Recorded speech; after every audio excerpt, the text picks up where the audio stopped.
And welcome to the Old Hombre podcast. It's me, your host Mense, and Hi, it's Andrew here. Andrew. Yeah. Yeah. Who are you, Andrew? Andrew, I'm an old colleague of Mency. People seem to think that he's my toy boy occasionally, but we're not. We're just friends. So Yeah, please, so- don't get the wrong idea. Well, thank you for introducing yourself, Andrew. This is the Old Hombre podcast, and we focus on three things: business trends, business stuff, global business stuff, and second thing is life after work. So, like, the beyond, the retirement, all of that good stuff. And then the third element is life at work. In fact, that should have been the second one rather than the third one. But yeah, that's the theme of the podcast. And welcome to episode 5. Episode 5. Yes, we're Andrew. Fine. And sorry, we've been off for a while. It's just we've had a lot of changes. A lot of changes. We've had some new jobs, new starts. Mency's taken 2 hours to do his hair. And look at it. And look at it. And we've been off the air for a while. And these topics, we have these topics, and sometimes we go off piste. We're not here as experts in anything. This is just our opinions and what we think. And a lot of the time, we may be wrong. We may be completely off. We'd love some feedback. We'd love some thoughts that after you listen, if anybody's listening out there. And it's just things that we find interesting. Yes, exactly. Yeah, exactly. And that's what it's about. Yep. So, Andrew, I was actually bricking it on this episode because obviously we've taken a 2-week break, and when we say break, it's just like being away. And I had a load of episodes, kind of, you get loads of time to think about different ideas, and then you think about so much, and then you're like, oh shit, sorry for swearing, I'll bleep that out. Do we talk about this? Do we talk about that? You basically accumulate a load of subjects. So we're going to keep this one slightly brief on the business analysis, right? Yeah. But let's start off with our Instagram segment. We'll start off light-hearted, yeah? Okay, cool. So I'm going to share my screen now. All right. So, okay, this is going to be the first talking point, but let's dive into this lovely. This is a new trend that's coming out, and I love the way they've branded it. So check this out, Andrew. Oh, I've seen Hold on. Hold on. Where's the audio? Oh my God, here we go. Yep. EBT's in the ball. EBT's in the ball. 5 for 3 in attitude. 5 for 3 in attitude. Secret product in the trash. Secret product in the trash. New friend green and sneaky link. New friend green and sneaky link. So Andrew, why? I've seen this one. Why? Just stop there. Why? That's it. Why? So I've seen this trend happening. Obviously, this is back to the point. Yeah, this is why people are getting fired. This is why people. Wait, hold on. Let me tell you why this is people getting fired. Stop taking social media to the workplace in this form. Just stop it, right? In the last, I think it was the last episode or the episode before that, we were saying that the reason why there's been all these bloody tech layoffs, right, is because people were taking their camera into their office. Oh yeah, this is what I do on a work day. So it's 10 a.m. and I'm by the breakfast bar. Now it's 1 p.m. and I'm at the yoga. I'm now going for a walk so I can think about the self-reflection and how to reinforce my own self-worth and positivity. And people have gone, what the hell is going on? What the hell is going on? These people are hardly bloody working. Yeah? Well, the bosses have said, when are these people doing anything? But this is my point. Just stop doing it. So, it's not cool. It's not generating any money for the business. And look, people are taking the absolute mickey out of it. Obviously, they recorded have this. Have you seen the versions of this? This is my point. People taking the mickey? But this is my point. And the fact that they've someone's rebranding on the HR department, doing engineering layoffs, right? Which is why I picked this one. And it goes, look, HR, the most overrated, overpaid and delusional departments in all industries. Now, look, these people probably don't even work in HR. but it's symbolic. It's symbolic, right, mate? There's actually a video that's gone viral of this poor woman from I think it was Cloudflare. Hold on, let me just go onto YouTube quickly. Okay, she's basically gone online. Oh my God, don't tell me I'm not gonna have internet issues. She's basically been laid off in real time. Cloudflare, is it Cloudflare? Cloudflare employee. Yeah. It's gone viral. Fired. Look at that. Didn't have to finish the sentence, right? So she's gone online and she's decided to put on her Instagram live and she streamed herself getting fired in real time. So there is backlash today after this young woman recorded herself getting fired. You have not met your expectations for performance. We've decided to part ways with you. Yeah, I'm gonna stop right there. Brittany Peach had been working in sales at the tech company Cloudflare for just 4 months, and she's being told by 2 HR representatives that... Huh? 4 months? Yeah. Well, what do they expect her to close in 4 months? But this is all, Andrew, this is all interlinked. Do you get what I'm trying to say? Like, mate, again, I might be clutching at straw. Sorry, I may be clutching at straws here, yeah. But these are young ladies. They're young. They're fashionable, right? You're killing the brand of being young and fat. Do you get what I'm trying to say? Like, this is what's creating stereotypes of who should we fire? We'll fire this prototype of lady. So wait, just let me land on this. Forgive me, Andrew, because it's firing me up. I didn't even mean, bloody hell, I didn't even plan this. Like, I generally thought, yeah, we were gonna, it was gonna take time for me to get jarred here, yeah. I'm actually in a good mood. I know it doesn't look like it. Sorry, audience, yeah. But there's a heuristic that's forming in the market. So what's a heuristic? A heuristic is like a gut feel, right? It's when you experience things in different places and it forms like a sort of a feeling, an instinct of if you will, yeah? There's so much crap on the internet by young tech people or young office workers where they go in there wearing their Zara outfits, their Shine outfits, fashionable, they're young, and they're dicking around. They're dicking around. I've got no other way of saying it, right? Whether it's male or female, they're just dicking around. They're 23, 24, 25. And honestly, I was 23, 24, 25, yeah? I've done stupid stuff in my time. But thank God, yeah, I wasn't posting stuff in the office. And what it's done is it's created a tornado and a perception in the market where they go, if you look like this, the propensity of you being disposable is probably high. And it's all this social media posting. I mean, if these people are actually in HR, Andrew, they're very close to getting fired. Well, she's got itty bitty boobs. She's got itty bitty boobs and a bob. Do you not like what? Oh, see, I didn't even think. And this is my point, right? So I may be clutching at straws, but there is a high propensity of this turning into this. Yeah. Well, I want to play devil's advocate a little bit here. All right, go on, Andrew. Why not? No. By the way, I'm sorry, audience. This has got nothing to do with them being females. It's just a coincidence. I freestyled this. No. Yeah, this is not about men and women. Huh? And it's not even, you mentioned office workers and tech and all that. It's not even just them. I've seen road sweepers. I've seen mechanics. I've seen people doing silly things like this. Yeah, but I also have to blame some of the culture that these big corporates are trying to say. Look at us, we're really cool. We're look at us, we're all hip. You see the photos of when you apply for jobs or you do some research on the company. Oh, and here's pictures of us doing this, and it just seems to have stemmed on from there. Thank you, Andrew. Do you know what? Just hold that thought. I'm sorry for interrupting. Audience, okay? Don't believe any of it.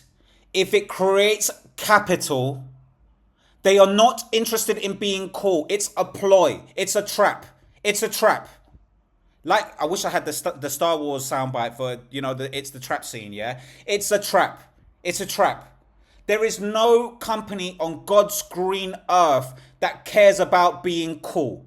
Because ultimately, they have a board of investors, a CEO, a CFO, and they're thinking about one thing and one thing only: revenue. This type of stuff, going back to it again, because, oh my God, it almost drives me to be speak. This type of stuff is okay when revenues are high. This stuff was born in the boom of, when you could do in a company and they were all making revenue because it was bubbles. The height of the market, this is when this crap is born. And everyone goes, oh, we've got we spoke about this in the last episode, and I think we're going to speak about it all the time. It's a theme, yeah? Oh, we've got the pool table. We've got the PlayStation on the side. Do you remember, Andrew? We worked at... I went for an interview for a company, right? And it was like, let me show you around. And they didn't show me, the offices. They didn't show me, some of the engineering team. They showed me, like you said, the bean bags, the pool table, the table tennis table, the mini basketball, and here's our croissant bar, yeah, where we get our croissants delivered, etc. Fuck me, I'm 50. I was 53 then. I don't give a shit. I'm gonna have to beat that one out. It's all right. We'll get that out from there. Go on. I was 53 then. I didn't give a crap about any of that. I wanted to know how much money, who am I working with, what I'm selling, etc. Andrew, it is. But they think it appeals to the younger people, the ones with the opportunities and the bobs. Yeah, And I'll be honest with you, there are a lot of young people that go, oh yeah, we've got wellness day. Hang on a second, you've got wellness day, right? But you've got to take it on this day, and it comes off your holiday. Well, that's not wellness day. That's just a compulsory day off because it suits the company. Andrew, no, I'm going to address the audience again. This isn't even about you, Andrew. Listen, hopefully, when you and I are 6 foot on the ground, hopefully it won't be soon, right? I hope that someone bumps into this video. And if it's the height, booms and busts will always happen. Yeah. They're as old as dirt, right? They're as old as dirt. But let me say it again. Do not fall into the trap, even if it's in a boom. Forget the pizza days. When the Nintendo Wii version 67 comes out in 1,000 years, ignore the console. If they tell you that they have an office atmosphere and that it's fun and all of that type of stuff, do not believe it. Especially if you're in sales. Lord have mercy.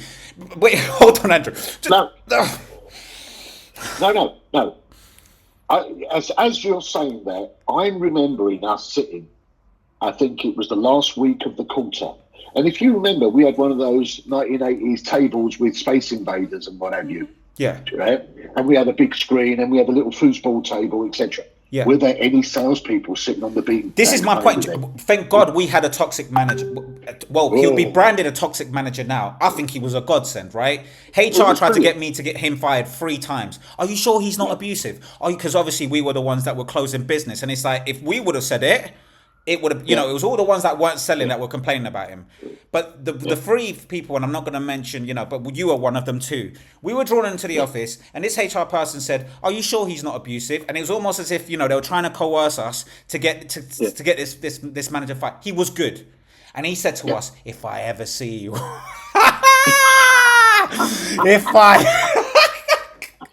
do you remember we had the Scale Electrics?" We had the PlayStation 5 behind us. 5 steps behind us, right? Yeah. God damn it. That giant Django thing.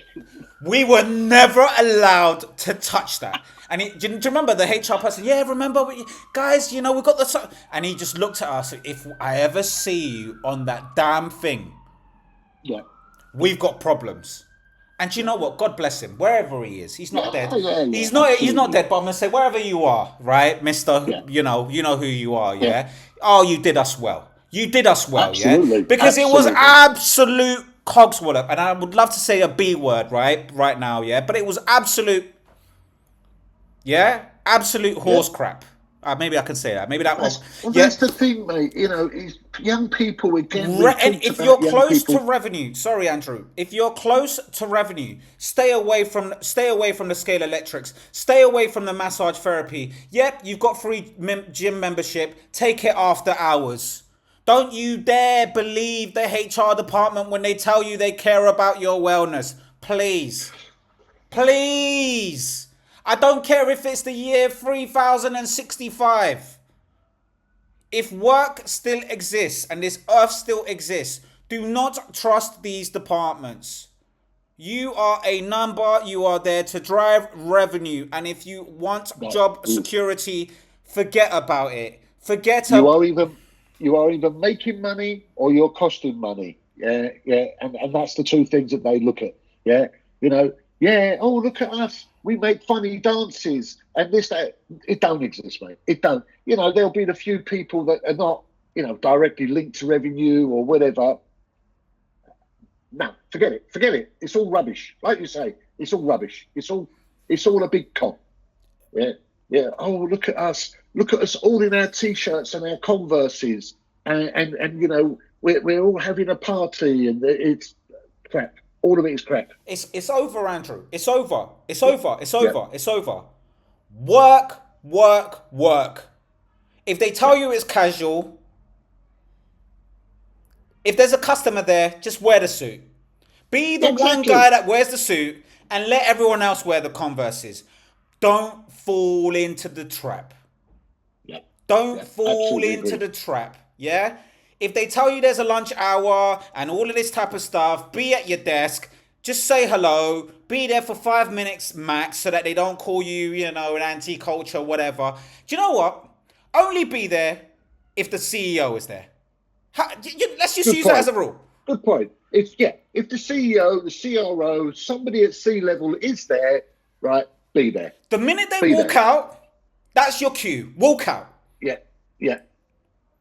And if HR tell you, oh, come on, you know, go back to your desk. Go back to your desk and go, I'm sorry, Susan. I'm sorry, Mike.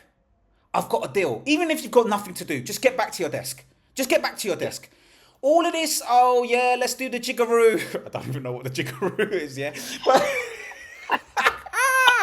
let's do the jiggaroo. Let's do the bucket ice challenge of free... Stay away from it. Stay away from it, guys. Stay away from it. Oh, my God. I'm sorry, Andrew. And you know what? Like you say, none of it's going to pay your mortgage. None of it's going to pay your rent. None of it's going to get you a promotion. None of it's going to get you a pay rise. None of it's going to get you commission. It's just applied to the outside world to go, oh, what a great company to work for. Yeah. It's Imagine I'm an investor. Okay? Imagine I'm an investor or I'm a CEO and we're having a crap quarter. Yeah. And I go online and I hold on. And I go online and I see this. Yeah. And then my investors, I'm the CEO, my investors call me and they go, what's Karen doing in our office? And I go, you what? Yeah.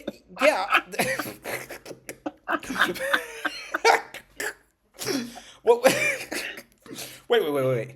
What?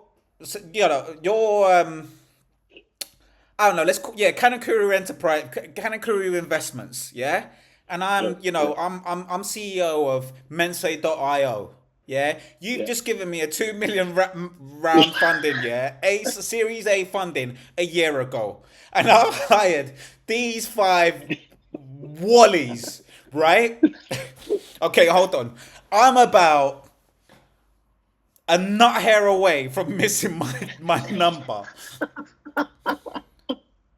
Andrew, call me. Let's do this role play. I'm sorry, guys. Yeah, do the role play. Yeah, go on. Hello. Is this Spencer? Yeah. Hello. Andrew. Is everything all right? Yeah, it's Andrew. Yeah. Well, you know what? You know, we did that funding for you, etc. And we were looking at ways of expanding and investing, and and we had some numbers to reach, and the numbers aren't looking really good. But I just saw something online. I think her name's Karen. She's got itty bitty titties and a bob. What the hell's she doing?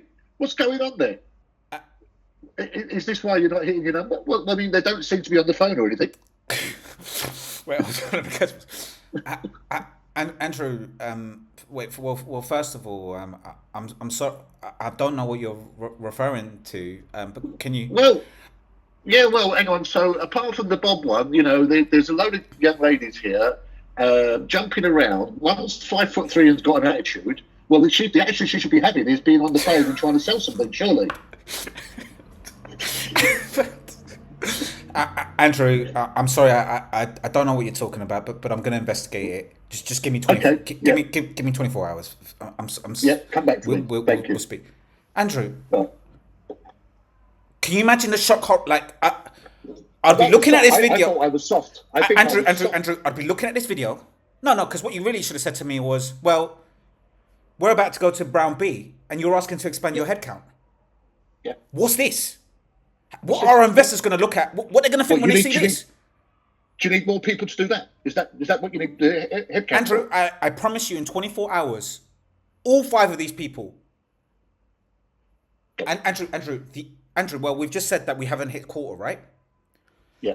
These 5 people would have to be part of really important sales cycles that are about to close, or develop, or have maybe they've just published a new platform of something, or they've just struck the marketing deal of their life. I don't care what department they're in, and they're celebrating something, right?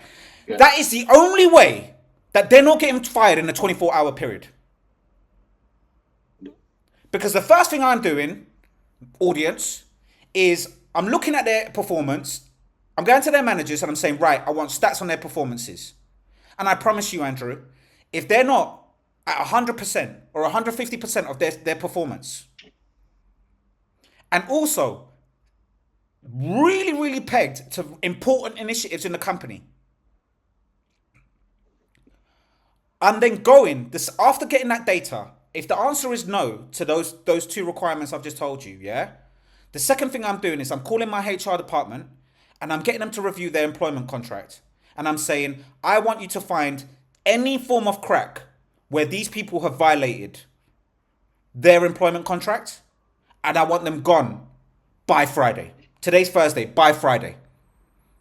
Because I'm calling Kanakuru Industries and telling them that these 5 people have gone and that we've cut the cancer out. Andrew, how did they not know this? No, I don't know, mate. But again, I just think sometimes, some of these companies are to blame. They've strived to get this. Oh, we're a family, not a business type thing going on out there, and it's just gone way the other way. Andrew, I'm just mindful we've had this woman dancing in the background in my. Let me take them off. I'm sorry, audience. Andrew, I genuinely didn't think that I was going to get riled up so quickly. I had seen it before, but obviously, when we put it in the context of business, it makes my mind explode. I mean, I was laughing on the loo, and now I've almost lost my voice of anger. But it's phenomenal. It's gone viral. I've seen it loads of times. I've seen people do, Mickey taking versions of it. And when I first saw it, I thought, why? What is this? Like I say, I've seen lots and lots of companies pushing for the fact that they are a family and they look after you, and you get this, and you have fun days, and you have this, that, and like you said, Nancy, it's a lot of bullshit. It's just the image they want to portray to the outside world. And it's not like that at all, Zero trust. There's a terminology. There's a terminology in cybersecurity where it says zero trust. Trust nothing that you consume and thinking, and always be questioning. Zero trust when it comes to any of these company culture initiatives. The only company culture that you should trust is whatever comes out of the CEO's mouth. that is linked to revenue. Anything else he says around, company trips and all of this type of stuff, right? That's to attract the talent. It does not apply to the people that are in the company. It's to attract it. It's a market employee to attract. It doesn't guarantee you'll stay. It doesn't guarantee So you'll just stay. stay away from it. Do you know what? New rule, and I know I'm dragging this on, right? So sorry, audience. New rule: you're allowed to play on the pool table during the interview process. Yeah, when they've told you you've got the job, yeah. When they ask you to stick around the office and meet the guys, yeah, you can be by the sandwich bar, whatever. But the minute you clock into your first hour, it's over. It's over. That's it. It's gone. Okay, let's move on because, I could talk about that for another hour and, I don't think the audience really care too much, but you never know. You never know. Yeah. All right. How long have we been on live now? We've been talking about this for 25 minutes. Right. Well, you know what? Surely these batteries are supposed to last longer than 25 minutes. Yeah. Ridiculous. All right. Well, there you go. Yeah. Anyway. We'll talk about that. All right, cool. So second thing, Andrew. Okay. And this is going to be segue into our first proper conversation. Okay. Who thought Instagram would take so much of our time? Right, let's do this. You ready? Go on. Can you hear me okay? Yep. Yeah. Looks like we're going to be back at this very soon, Andrew. Brace yourself. So sorry to interrupt, guys. No worries. I just need to book. No, it's okay. No. We don't have it booked. No, I have. Oh, okay. You got it booked. All right. Okay. All right. Not to worry. We'll move. It's so Okay. Not to worry. It's fine. No. It's fine. It's okay. Yeah. It's okay. We'll get our things. We can take our Thanks meeting so elsewhere. much. Yo, come on to the bomb. So sorry to interrupt, guys. Bro, you know the song and dance, right? Oh, yeah. I'm so sorry, but we booked this place. Mate, we're slowly pivoting back to this. The gig is the remote gig is up. It's up. The company you're going into. Don't say the name. You're being asked to come into the office for 3 days a week, and it's looking like it's going to probably ramp up, right? Well, I've told him, it's... You've gone on mute, Andrew. You've muted yourself. Yeah, I'll mute yourself, mate. Can you hear me okay? No. I'll mute yourself on the other thing. Right, sorry. Yeah. No worries. Yeah, so you were saying about the... Well, I've told, it's a long way away, and I said, look, can I do 2 days? They've agreed to it, but I think it's not going to be for a long time. I think, like you say, it's going to be slowly people going back. Yeah, I mean, I don't think it will go to 5 days a week, but it will definitely be 3 days. My thing is minimum 3 days. Right, because managers won't go in. There's going to be a lot of business meetings, and this is for the salespeople. But for engineers, I don't know, man. I think for this, if you're customer facing, I don't think you'll be in the office 5 days a week. It's just not. It's not scalable. It doesn't make any sense, right? Because you're gonna even be talking to customers, schmoozing them, all that type of stuff. CEOs won't be in the office all the time. They never have been, right? Because they've got to speak to investors and all that type of stuff. I think there's going to be some jobs where literally you're not going to be in the office all the time, but you will have to have office presence. But I think engineering, technology sectors, I mean, Andrew, think about it, yeah? Well, sorry, mate, just a thing. My wife's sister's husband has just got a new job, actually, and he's in IT support. He's desktop support. Yeah. Has been for his whole career.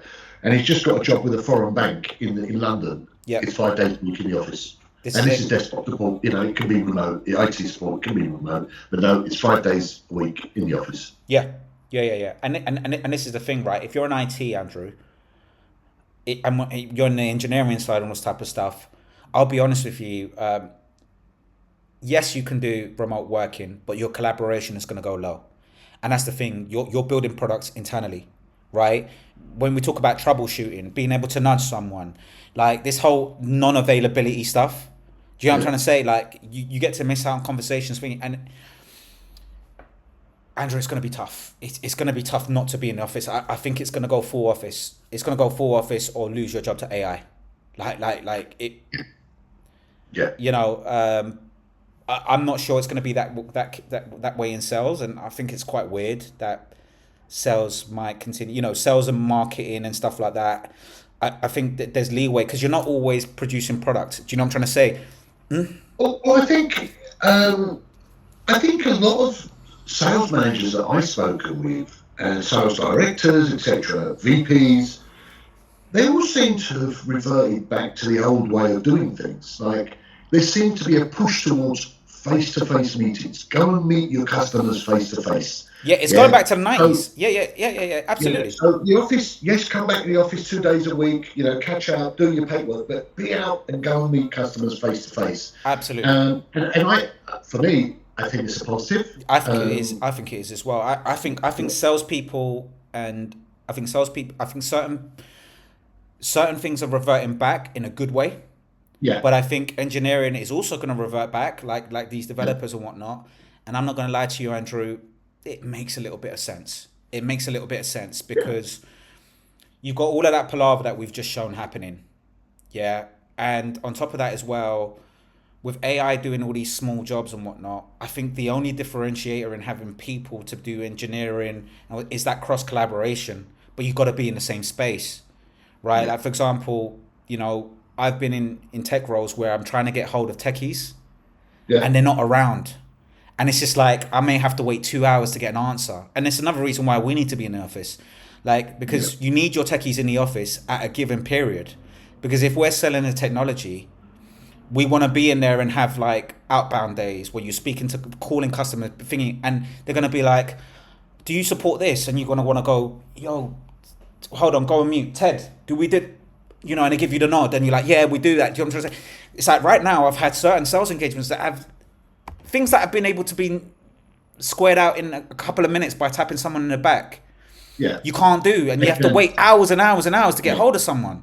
Do you know what I'm trying to say? And it's not looking, I mean, I do feel for it because it's like, you know, we've discussed this in the last episode of like all the hours that you go in and whatever. I think we should be incentivizing engineers that go back to the office with more pay. I think whoever's completely off, I think, you know how they do London allowance? Yeah.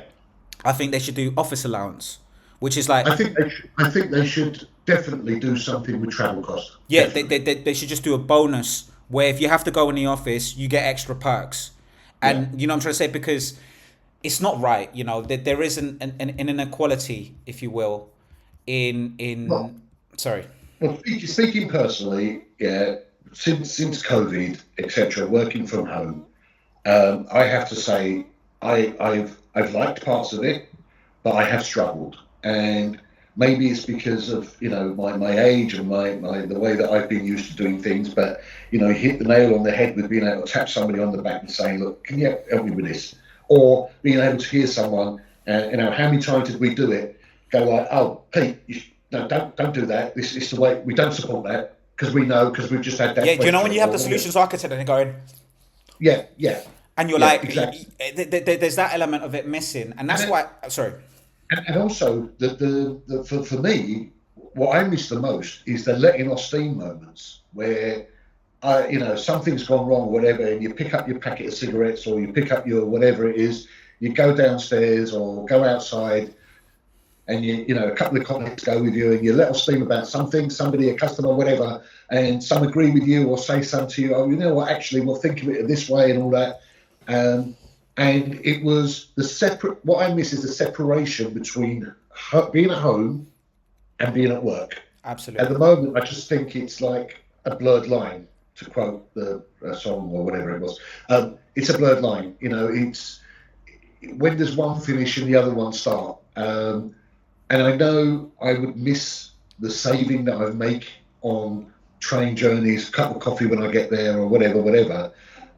But I think it will revert back to it. I think it's a positive in many cases. I think those that are going to stay working from home are probably the people that have always done it, you know, or always done a majority of it, and their job allows them to. But yeah, I don't see it. The only thing that I would say is that if companies are going to encourage this, then they've got to look at making it more attractive, either financially or some other ways, to say to people, look, you're going to spend 45 minutes an hour, commuting. It's going to cost you X, Y, Z. However, this is what we're going to do to help you soften that blow. Or Andrew, do the 4-day work week for those that go in the office. Yeah. Give them a 3-day weekend. Give them a 3-day weekend. I don't mind working from Monday to Friday to have the benefit, to have, the flexibility of going in and out of the office. I care about the equalness of it all. Do you know what I'm trying to say? Yeah. I would not complain if someone that goes to the office only has to work 4 days a week, and I have to work 5 because I do both. Do you know what I'm trying to say? Like, there's ways around this, but now that it's funny because in the last episodes we said a couple of things, and headlines are coming out. So it seems like we are reflecting what the market's saying. Exactly. But anyway, look, I mean, so Amazon kicked this off, right? So as the 1st of October, Amazon's mandated the 5-day return to the office rule. And a lot of people are saying that this has been a covert way to get more layoffs without doing layoffs, because Andrew, I've had a couple of private conversations. I can't really name the companies right now, but I've got a couple of calls from colleagues that have said, yeah, we're going through another layoff.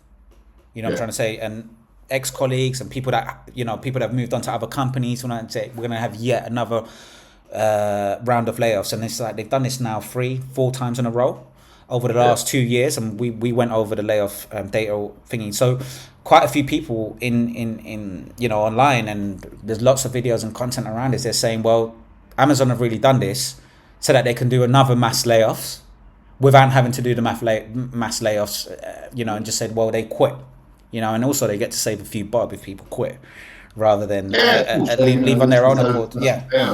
So they're going 73% of Amazon employees want to quit after a 5-day return. Now, I don't know how they've gathered this data, but they've talked to 2,000. They've talked to a lot. 2,585 employees, anonymous job reviews, site at Blind, and they said 91% said that they were overwhelmingly dissatisfied to return to the office.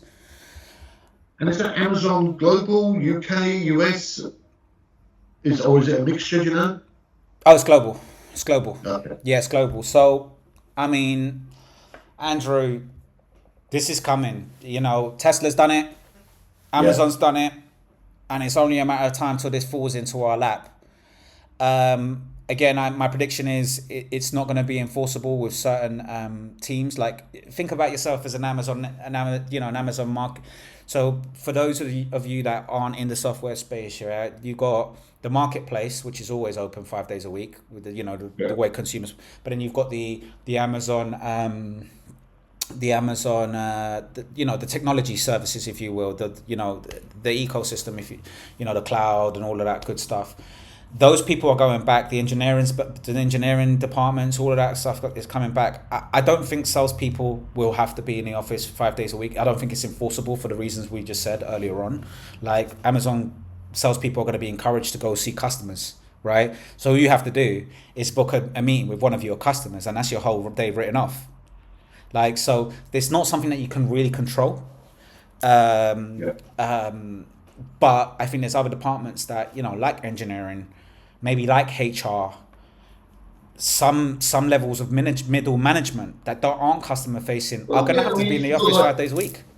You've got people like sales operations. You've got people like, the legal team, who look at contracts and stuff like that. They've got to be in the office. They've got to be, and they're going to be asked. There's no reason for them not to. Yeah, because they're not customer facing, and that's the thing. But I don't know, like there's a lot of revolt around this. I think that the good thing about it, and I'm hearing a lot about this in LinkedIn, is a lot of people are saying, well, it's fine, we'll take you. If you're dissatisfied with Amazon, there's going to be a lot of talent leaving.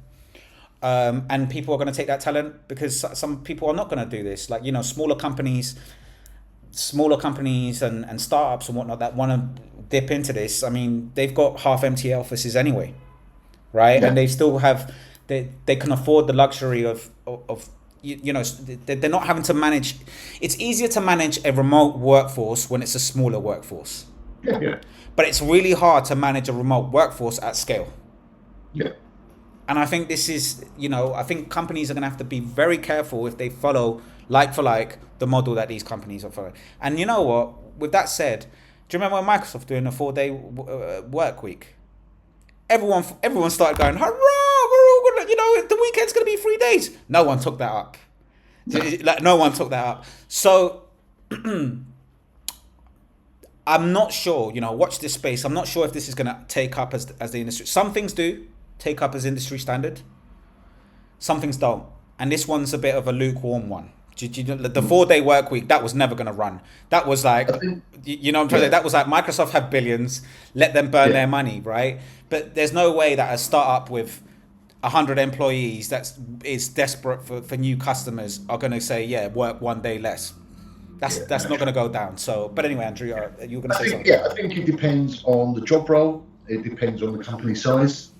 Like you said, you'll have a startup based in UK and they want to penetrate the Nordics market. They hire somebody in Sweden, but they haven't got an office there. So, it's great. And that's easy to manage. It's a small company, 100, 150 people. But when you're looking at organisations with thousands of employees and they're all remote all over the place, there was no option during COVID, but now, now that it's gone back to some kind of normality, you've got companies paying thousands and thousands in rent, in rates, etc., for empty offices sitting there, etc.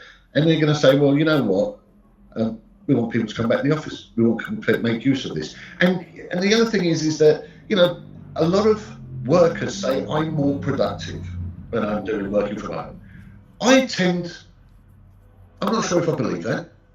Well, we spoke about this in the last episode, innit? Right? And again, I don't want to go over the last episode, but you're going to have different personality types, right? And also you're going to have people, Andrew, I mean, I know you directly. I'm not going to blow smoke up your bum, but I know that whether you're on holiday in Turkey, whether you're in the office, whether you're at home, you get bored and you call customers, right? And you do LinkedIn in the evenings. Like you don't work a 40-hour week because you know that your sales role really depends on your revenue, right? So you could be anywhere and you're gonna do work, but like you said, that's not everyone. There are some people, for example, unlimited holiday. We know a couple of characters. Hold on. We know a couple of characters, that we joined. We've been in several companies that have given us unlimited holiday. And some people actually, going back to my point earlier on, actually believed it. Yeah. Salespeople taken off months. What happened to them?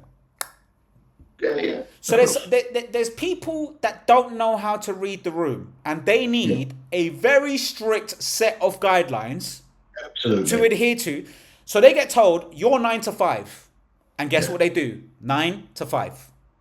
Yeah. They get told you can have 2-hour breaks, and they always take 2-hour breaks, and they put it in their calendar. Yeah. With those type of employees.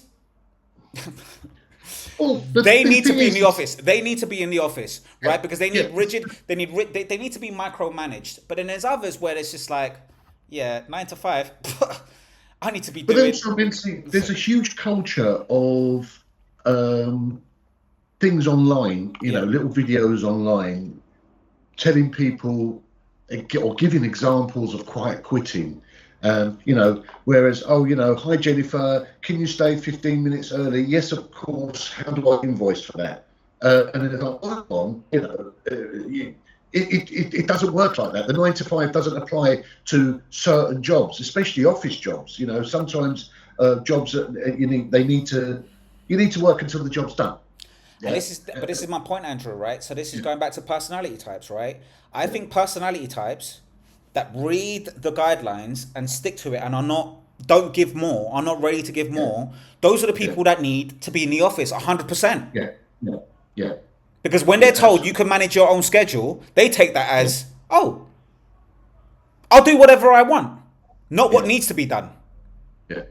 It does. It depends on. And then there's other individuals that they're a bit, I don't know if it's old school or whatever, but they're a bit pragmatic and they go, well, you told me I've got unlimited holiday.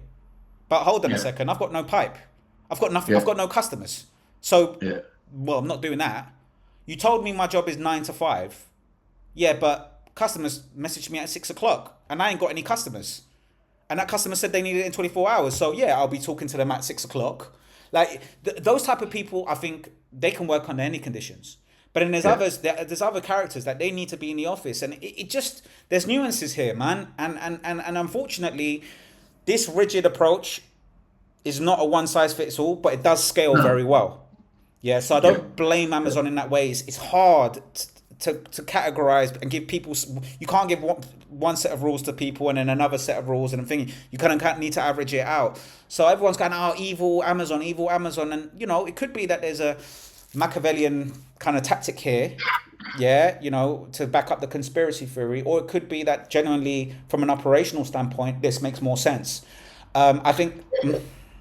I mean, also, you know what? Again, it's a really fine balance, and it seems like I'm contradicting what I said a few minutes ago. But you have to find that balance of doing work outside of, you know, normal hours because it serves you and your goals, right? Not just the companies. Because at the end of the day, when the company's having trouble, they won't look back and go, you know what, Andrew worked on Sunday. Exactly, you know, exactly.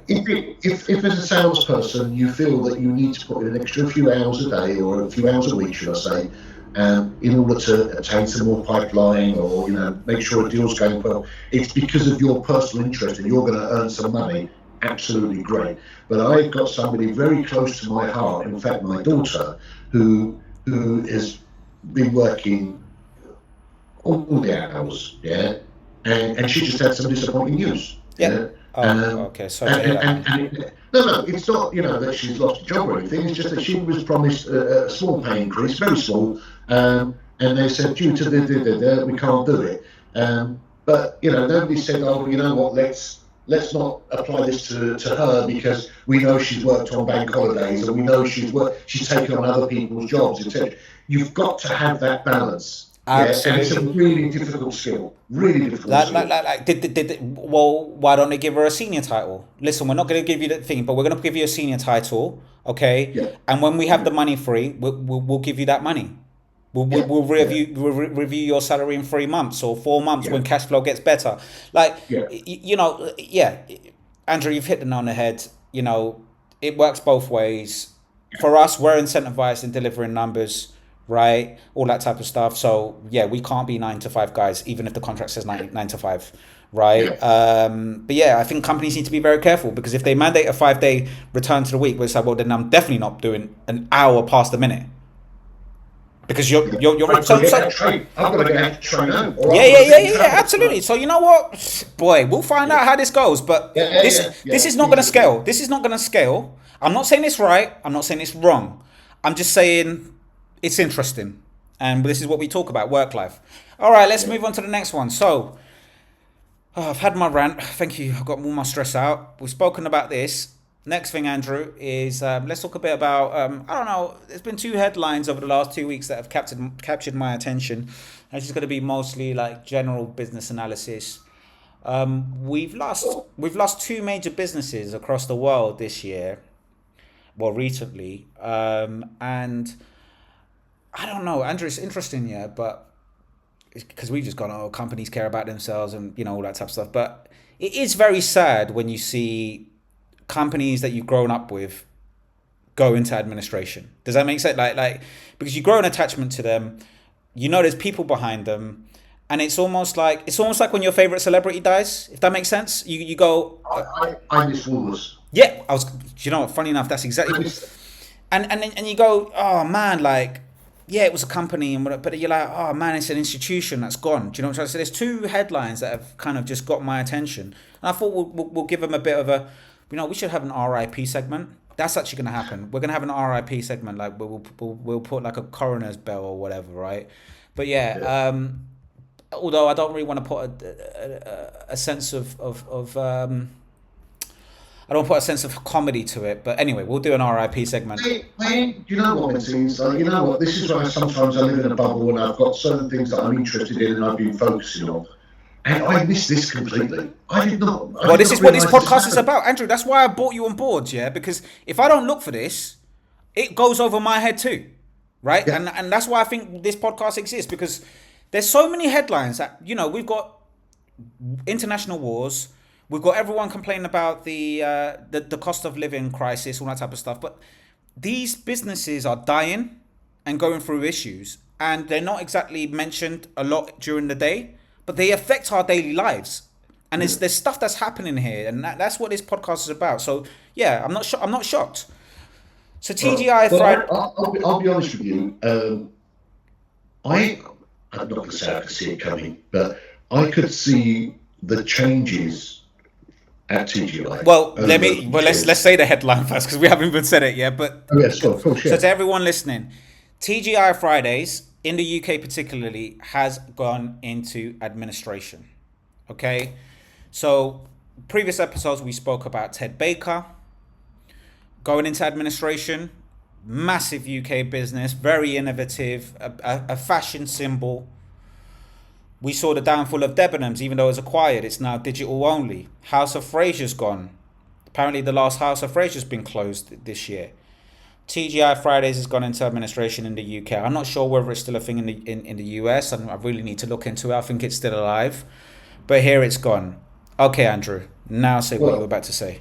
Well, so, I'm not going to say I was a big visitor, a regular visitor to TGI Fridays. It was like, you know, here and there. In fact, I was there a month ago or 6 weeks ago when my nephews came over from Ireland, and I could see the changes in the way it was done. It wasn't the fun place it was used to be. It was just another restaurant that was serving the same stuff, basically. And the funny thing is that about 7 months ago, I actually had a meeting at TGI's with a guy responsible for finding and locating new franchises for TGI. And his job was to travel around Europe, you know. Wait, hold on. How did you meet this guy? What, you were just... well, he was a customer of a company that I worked for. Oh, okay. Because I was thinking to myself, that's a bit random. Anyway, continue. Yeah, well, I met him at a CISO dinner. No, I know what the real thing is. You've just been paid. You've just received a massive lump sum, and you want a TGI franchise. You're looking for your next franchise. I know what's going on. I know. I've seen the glare in your eye. Anyway, continue. The funny thing is that, you know, they were his biggest problem was, he was explaining to me that they wanted to expand out to Eastern Europe. Not the Middle East, not the Far East so much, but the Middle East, Turkey, Dubai, Abu Dhabi, Azerbaijan, those sort of areas, Bulgaria, because, you know, they found a lot of Europeans were going more and more holidays in those regions, and they thought they could make use of it. The biggest challenges he had is, one, the conversion of the cost of the menu as to the local prices. You know, that was quite expensive. But his biggest challenge was selling the idea of a franchise, right? Is like Mr. Prospective franchisee, you cannot go and buy your fizzy drinks locally, or you cannot go and buy your meat locally. You have to buy it from TGI. But it's so expensive. Yeah, I mean, and although they had a lot of franchises in these regions, their orders were really, really low, and they couldn't figure out why. And it was only when he used to go out there and think, hang on, your business is doing quite well on our name, but you're not buying any of our products or any of our things, you know, even down to napkins and stuff like that. Andrew, you know what? You say that? Yeah. I didn't, you know, this is improvised, but that actually links to this. By the way, this is random. I don't know.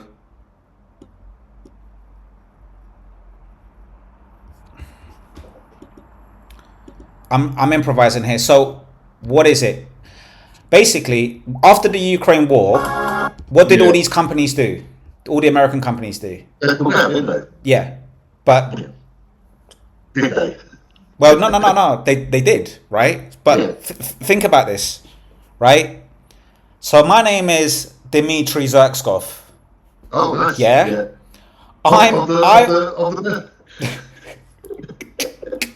I'm the Moscow sauce. Yeah. Okay. Yeah. So yeah. Oh, yeah, exactly. Of the Moscow sauce. Yeah.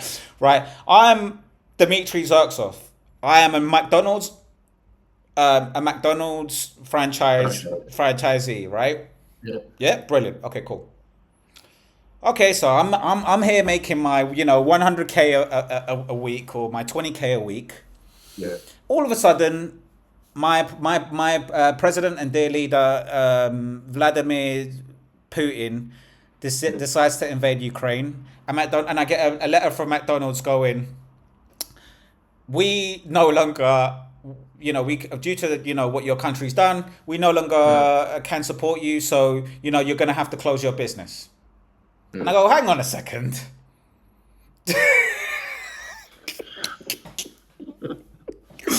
Hang on a second. I've just seen Anastasia outside, and she's gone and bought a burger, and she comes here every day at 9 o'clock. So Agnieszka, wait, She comes for hold on, she comes for a breakfast. hold on. Agnieszka's gonna be here tomorrow at 9 a.m. And just because, McDonald's have told me, hold on. Yeah. Oh, wait, pause. You can't do business anymore. What am I meant to do? Just close my franchise? Yeah. So you know what they've done, Andrew? Hopefully this is the right one. They've basically just rebranded it. So check this here. So they basically just instead of it being McDonald's, and do you know what? It can continue being McDonald's. What do you think? Vladimir Putin gives a monkeys about property infringement from the Americans in a time like this. It continues being but I think what they did is they just turned it into Russianauts. Yeah. And instead of Starbucks is Zaskinsky Bucks. Like, Yeah. I'm being really, really bad here, yeah? But wait, hold on. Russian McDonald's. Oh, man. Russian McDonald's. Look. Yeah. Russianauds. Lovely jubbly. Mate, the burgers are the same. They source their buns locally. Job done. Mate, if anything... No, sorry, Andrew. I'm just going to land on this one. They're making more money. They're making more money. Because they're not... And this is... Oh, my God. Look, I don't want to talk about the Russia versus thing in Ukraine They'll thing. never go back. They'll never go back. Of course they'll never... It's done. It's done. Mate, if I'm China and Russia right now, I don't want to get into geopolitics because this podcast is allergic to politics, and we will never talk politics, like on a serious scale, because it doesn't work that way. This is all about business. But if what was my name again? Zazinski. Well, you've got the big Zev, the double Zev burger, right? So if I'm China right now and I go, hold on a second, we can turn every McDonald's, every KFC, every Dunkin' Donuts into Zing Donuts. You know what I mean? Well, apologies for stepping here, but I'm a big fan of Top Gear, right? Yeah. The old Top Gear. Yeah. And there was an episode where they were in China, right? And he was sitting there and he was going, well, you know what? I can look at my so-and-so watch and have my Bucks coffee, and it was basically Starbucks, colours, everything, logo slightly changed. Right? It's done. It's done. Globalization as we know it, globalization and franchising. You've hit on a very good point, Andrew. Jesus Christ, I wasn't even planning on talking about this, Well, that's why I'm here. But Andrew, you're right. With the war, and again, I'm not picking sides, but with the war, we may have buried the globalized franchise model in some of these countries forever. Because just to touch on, again, sorry, I know it's geopolitical, etc., but I know Burger King is suffering in Turkey for similar reasons, and they've had to rebrand Burger King to Burger. Well, there you go. So franchising is only going to work at a geopolitical level. Yeah. It's only going to, and also a financial level as well, because you just said it's about the conversion. I'm really getting schooled here because I obviously I didn't look at it. There's other reasons why I was going to talk about why it's failed, right? Fascinating. That's a really. The thing is that, say, like, I don't know, I haven't been for a long time, but I mean, let's say a Big Mac is £4, right? So that Big Mac is the equivalent of £4 in Russian money, in Turkish money, whatever. But £4 in Turkey, it's a lot of money. It's a lot of money, mate. Right? So McDonald's in Colombia. Yeah. God, wow. Yeah. Wow. Yeah, I mean, you could feed a family of 4 on that, you know. So there was those pressures. Now, what these people are going to see, Russia and other countries, are going to say, "Hang on, right? Well, you know what? I'm going to call it Zen Burger or Zevsky Burger or whatever, and then I don't have to go and buy my burgers or my napkins and pay fortunes from McDonald's. Yeah, I'm just going to buy them locally and have them printed, and I'm going to make more money." Absolutely. Do you know, I wouldn't be shocked yet, Andrew. Sorry, I'm really going on a tangent here, yeah. But I wouldn't be like, if I'm in Russia, okay. Because the thing is, right, Russia, China, these type of countries. There's always been the property infringement war, but now that they're getting away with it so blatantly, and McDonald's has become whatever the hell it is, right? Yeah. It makes me think, what stops? Because what they'll say is, oh well, it's limited because, okay, you've stolen McDonald's now, you've stolen Burger King and all that type of stuff. We won't franchise there anymore because of the property infringement. So innovation will stop.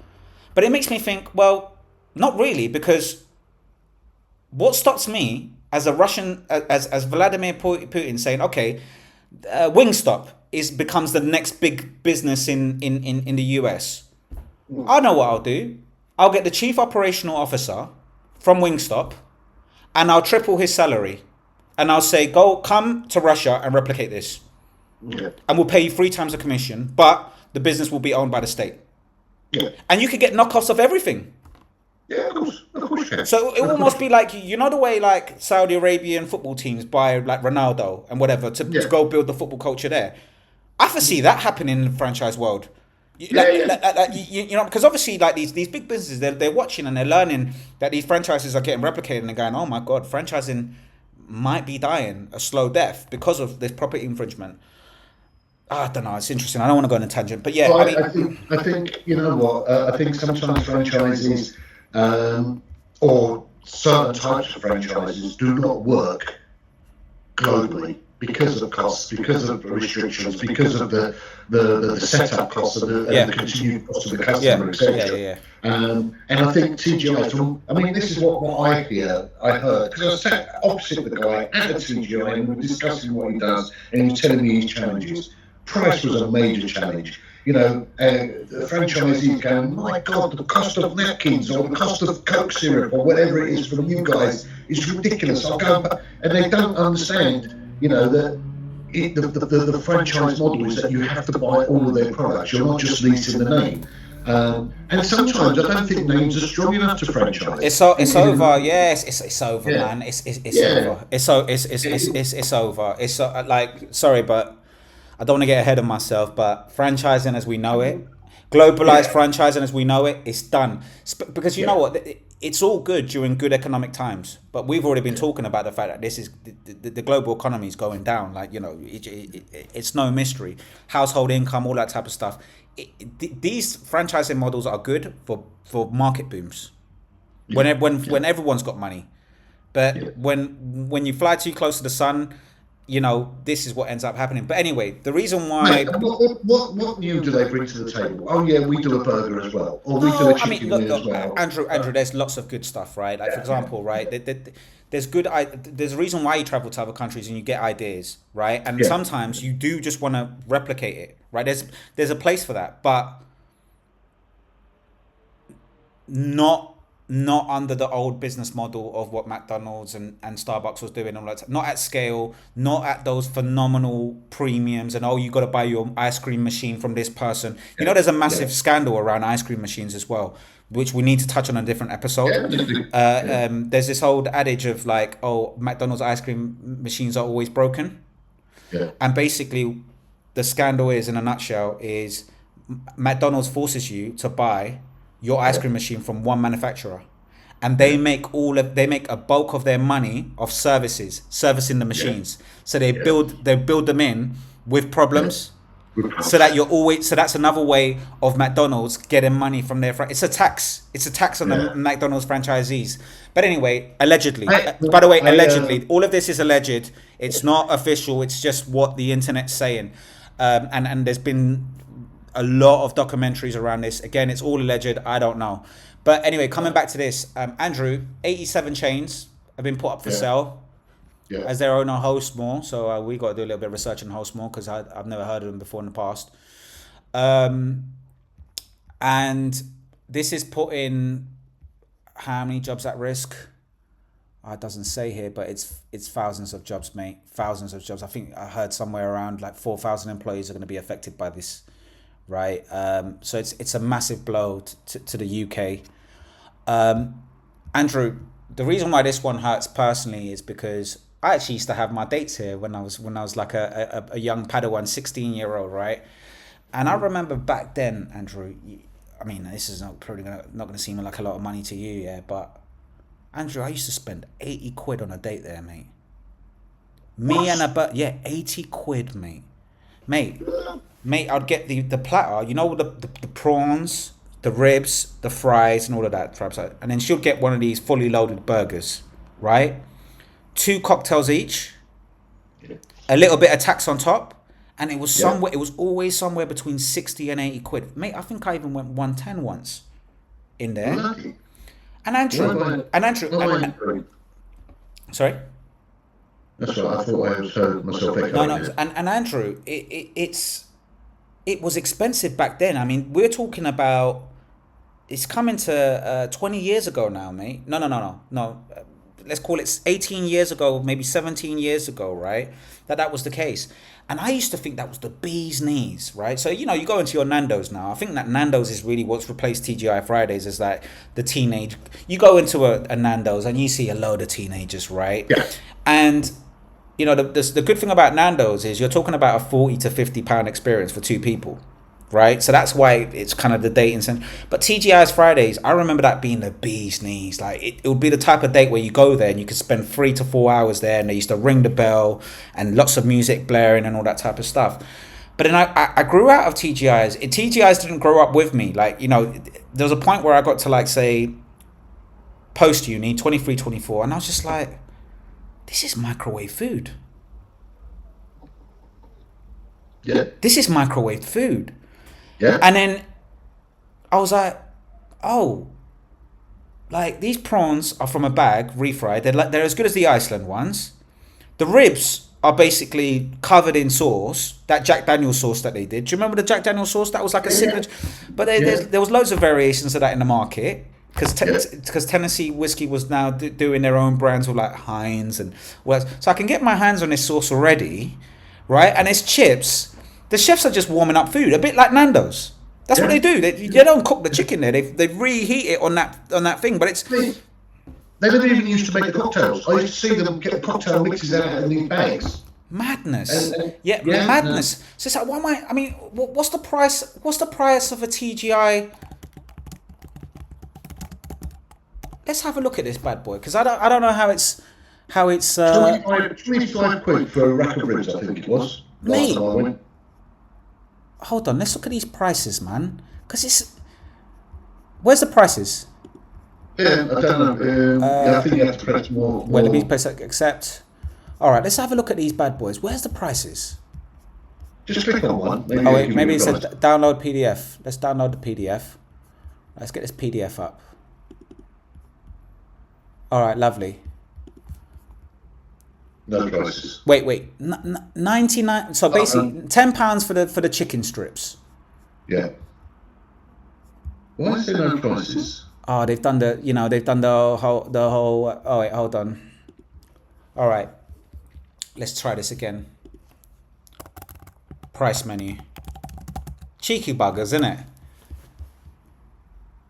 That's the same one. 2 courses, 20 quid. Blah blah blah. Where's the prices? More info. Yeah, maybe it changes from franchise to franchise, and they don't put all of them on there. Oh, that's crazy. Wait, let's go images. Maybe images. Maybe there's someone at, oh, here we go. Lovely. Oh, come on. Load up. Oh, you gotta hate them. You gotta hate this, right? I mean, honestly, where's the prices? Yeah. Oh, wait, Manchester, here we go. Let's see if we could zoom into this image. Okay. Oh. Wait, what's this saying? We compared. Oh, here we go. Look at this article. We compared Iceland's TGI's range with the restaurant. Yeah. And there was a clear winner. Oh my God. Right, look at this. 1825 for oh man, I wish I could see the menu properly. But anyway, let's look at this article anyway. Let's see what it says. So all-star restaurant bill came to £8 without drink. Oh, Iceland only 23. It's microwave food. It's microwave food, Drew. When I was saying, let's go late, so you go late, right? You've got, well, we used to have TGIs up until that. I know today, it was there a few weeks ago. So, you've got that, you've got Frankie and Benny's, you've got the Italian ones, blah, blah, blah. They're all pre-made. They're bought from these big wholesale food distribution. This is my point, Andrew. But this is my point, Andrew. Right? For 84 quid, I kid you not, I could go to a Turkish restaurant, an authentic Turkish restaurant.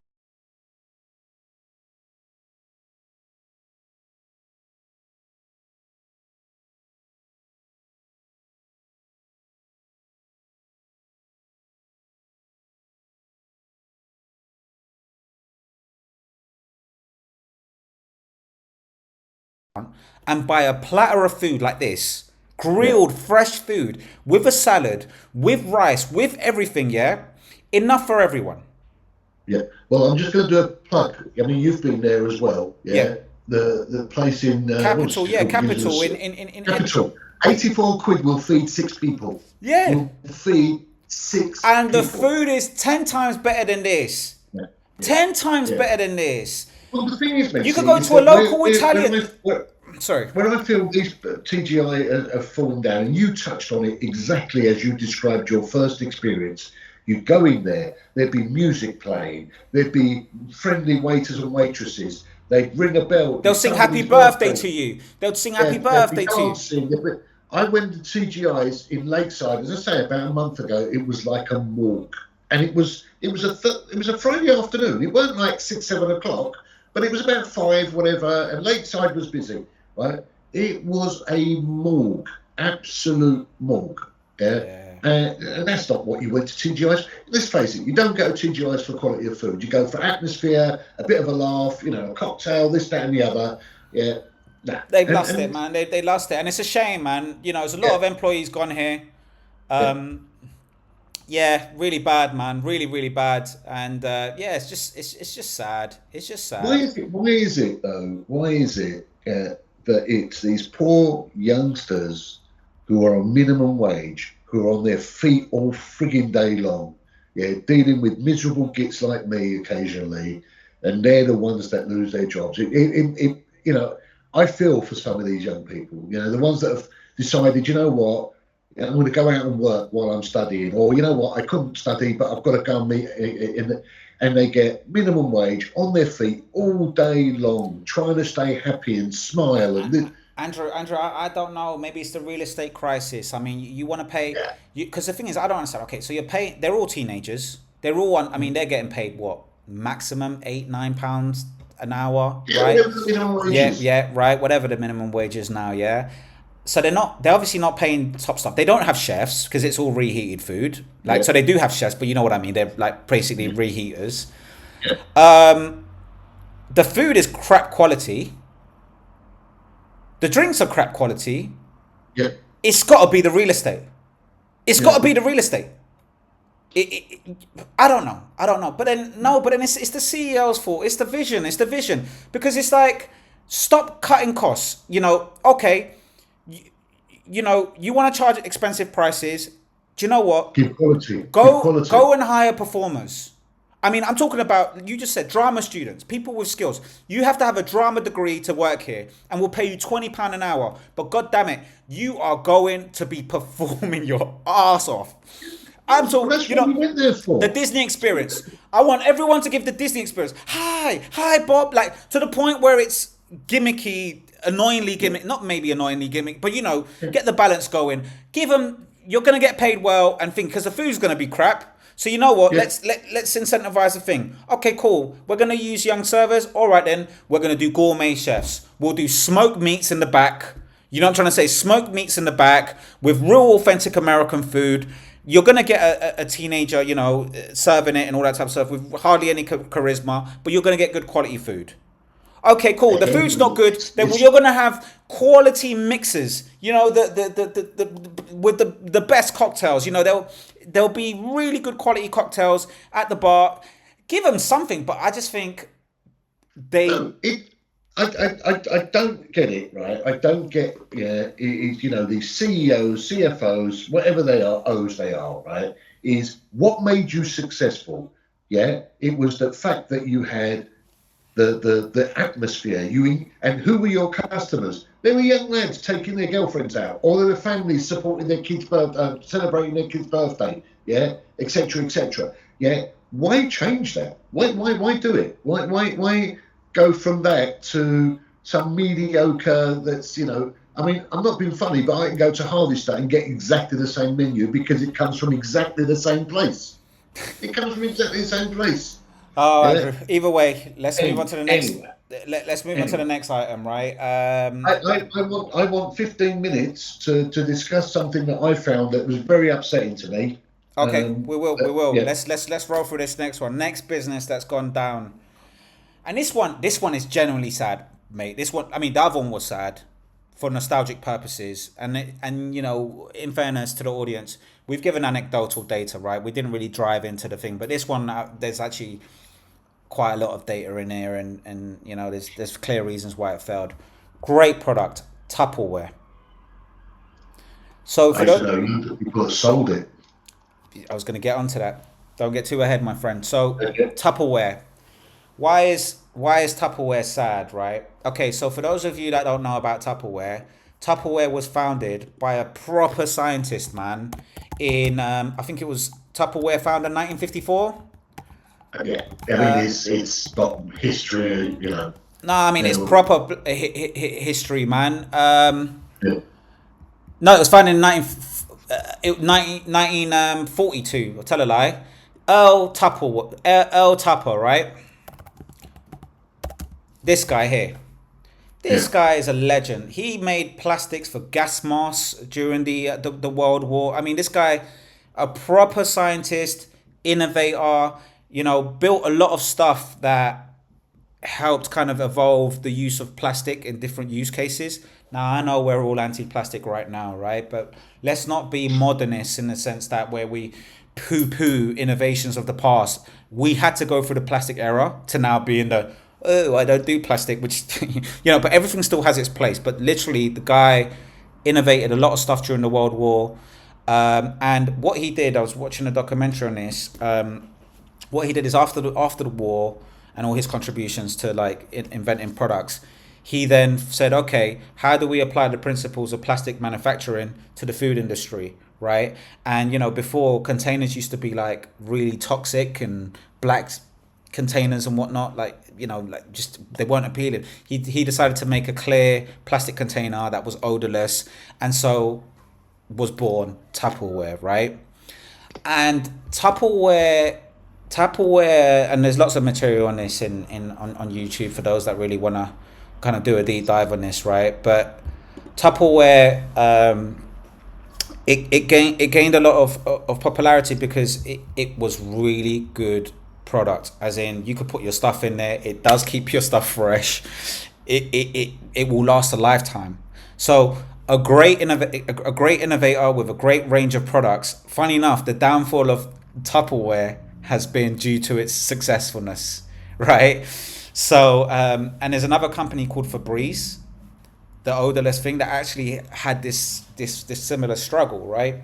So Andrew, when they came out, they struggled to sell because people didn't really want to put their stuff in plastic, which we've gone full cycle. Is kind of what's happening now, right? So what he did was there was a lady, I'm not going to name her because I don't know her name right now, but she was basically a really, really good marketer, and she invented the Tuppleware party.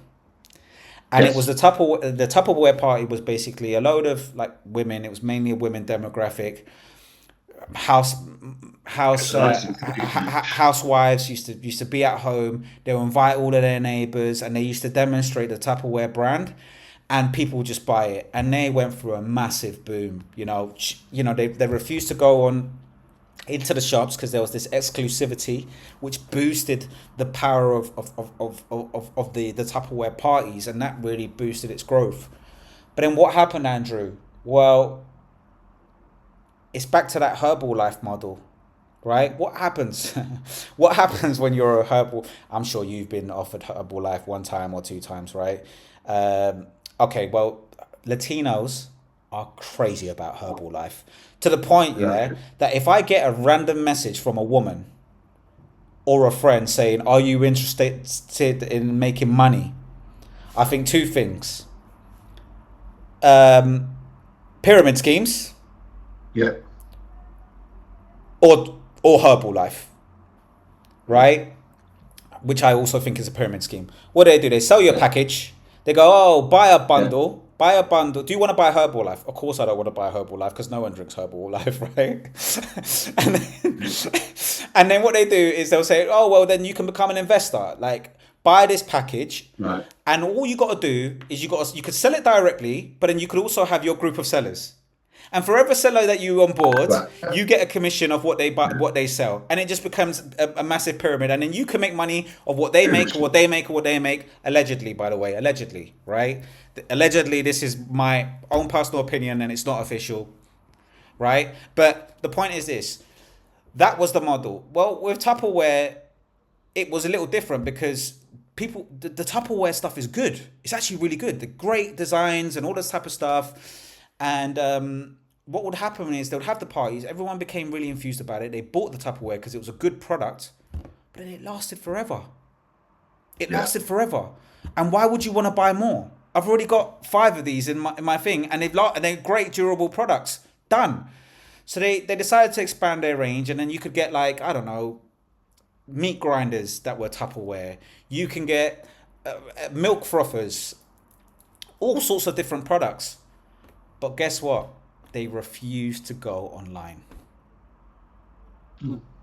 Well, they refuse to go via the marketplace. They refuse to have them in Sainsbury's, in all the places. So what happened? Replicas came about.